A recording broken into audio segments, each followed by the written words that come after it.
Acontece daqui a pouco o seminário A Criança e o Adolescente com Deficiência, os desafios e as conquistas da inclusão na atualidade. Para falar sobre o assunto, eu recebo aqui no estúdio o defensor Joaquim Gonzaga Neto, do Núcleo de Defesa da Criança e do Adolescente da Defensoria Pública do Estado. Bom dia, é um prazer tê-lo aqui. Bom dia, Adalberto. É um prazer imenso e agradecemos a oportunidade. Entre as palestras programadas para esse seminário está a palestra que o senhor vai dar sobre o acesso à justiça e também sobre dificuldades familiares. Como é que está esse acesso à justiça hoje? Como é que a Defensoria tem agido no sentido de cumprir o que diz a Constituição e favorecer, inclusive, essas famílias? Perfeito. Adalberto, inicialmente é preciso que se separe o acesso à justiça do acesso ao processo. Então, o que a Defensoria busca hoje, mais do que nunca, é a resolução extrajudicial dos conflitos. É aquela que efetiva de forma muito mais rápida, né, o direito a ser tutelado, a ser buscado. Por quê? Porque nós nos encontramos numa situação muito complicada. 100 milhões de processos tramitam no Poder Judiciário. Então, aquilo que pudermos resolver pela via administrativa, seja através do diálogo, de reuniões, da ativação, da articulação de toda uma rede de proteção que existe na defesa do direito da criança e do adolescente, nós sempre buscamos essa via e é isso que nós fomentamos.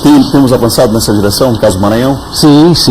Nós temos resolvido diversas questões afetas à saúde, afetas à educação, a tratamento multidisciplinar, se tratando aí de questão do direito da criança e do adolescente com deficiência. Eles necessitam de um atendimento especializado, de fonoaudiólogos, terapeutas ocupacionais e outros atendimentos especializados, e sempre com o diálogo nós temos buscado a melhor e conseguido de certo modo.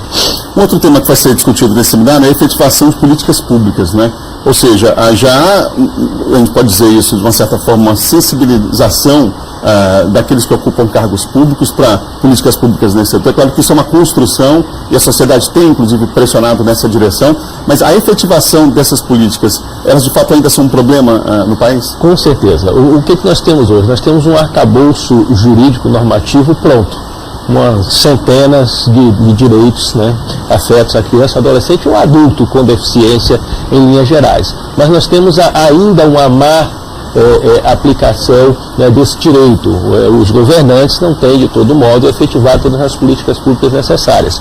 Mas também nós não devemos desconsiderar que houve avanços ao longo desses últimos tempos. Sobretudo com o que eu acabei de falar, nas questões afetas à saúde, as questões afetas, por exemplo, à educação. Hoje é muito mais fácil você dialogar com o poder público sobre a necessidade de um apoiador, né, para a criança com deficiência, de um tutor pedagógico em sala de aula. Antes você estaria falando algo grego, né, mas já se compreende essa necessidade de que se tenha todo um amparo especial para, enfim, que haja realmente a igualdade de direitos entre a criança e adolescente com deficiência e a criança e adolescente que não possui a deficiência. No caso das crianças e adolescentes com deficiência, nós temos a área da saúde, por exemplo. Um outro tema tratado no seminário diz respeito ao uso de medicamentos, né? Ainda há uma certa dificuldade no Brasil para a aprovação de alguns medicamentos, e eu vou citar o canabidiol como um deles, né? Mas os que têm o mesmo princípio ativo, e há uma luta constante de familiares no sentido de fazer reconhecer esse tratamento como necessário e fundamental. Pode fazer a diferença, inclusive, entre a vida e a morte de uma criança ou de um adolescente. Perfeito. O uso do canabidiol é um exemplo claro